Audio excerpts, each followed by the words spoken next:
கல்விக்கு கரம் கொடுப்போம் எனும் தொனிப்பொருளின் கீழ் மலையக கல்வி அபிவிருத்தி மன்றத்தினால் நடாத்தப்பட்ட விசேட நிகழ்வொன்று கொழும்பு செட்டியார் தெருவிலுள்ள தனியார் மண்டபம் ஒன்றில் இடம்பெற்றது. Blue ocean group of companies இலங்கையின் வளர்ச்சியோடு உங்கள் வாழ்க்கையையும் உயர்த்துகிறோம்.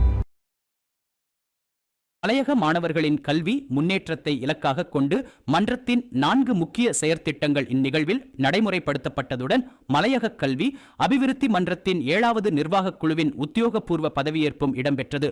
மன்றத்தின் தலைவராக ஆர். விஸ்வநாதன், செயலாளராக வி. பி. ஏகாம்பரம், பொருளாளராக பி. முரளி ஆகியோர் தமது கடமைகளை பொறுப்பேற்றனர். இந்நிகழ்வின் பிரதம அதிதிகளாக பேராதனை பல்கலைக்கழகத்தின் பேராசிரியர் டி. சிவானந்தவேல், பேராசிரியர் டி. கே. என். ஜி. புஷ்பகுமார் ஆகியோர் கலந்து கொண்டு கல்வியின் அவசியம், மலையக மாணவர்களின் உயர்கல்வி முன்னேற்றம் குறித்து கருத்துரைகளை வழங்கினார்கள். ஆண்டுதோறும் மன்றத்தால் நடத்தப்படும் அறிவொளி எனும் தரம் 5 புலமை பரிசில் பரீட்சைக்கான வினாத்தாளும் இதன் போது வெளியிடப்பட்டது. களுத்துறை மாவட்டத்தின் மலபொட தமிழ் வித்தியாலயத்திற்கு ஒலி அமைப்பு உபகரணங்களும் வத்தளை மாணிக்க வாசகம் பாடசாலைக்கு நிழற்பிரதி இயந்திரமும் மன்றத்தின் சார்பில் வழங்கி வைக்கப்பட்டது.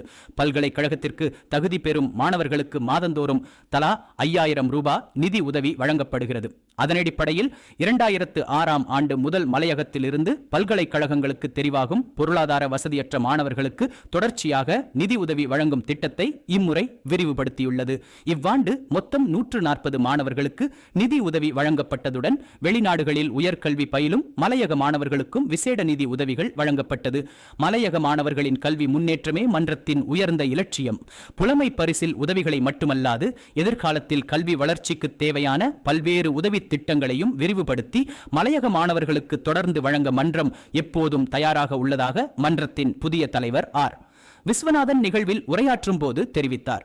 இந்நிகழ்வில் மன்றத்தின் போசகர்கள், நிர்வாகக் குழு உறுப்பினர்கள், கல்வியியலாளர்கள், புத்திஜீவிகள், நன்கொடையாளர்கள், பல்கலைக்கழக மாணவர்கள், பாடசாலை அதிபர்கள், ஆசிரியர்கள், நலன் விரும்பிகள், ஊடகவியலாளர்கள் உட்பட பெருமளவிலானோர் கலந்து கொண்டமை குறிப்பிடத்தக்கது.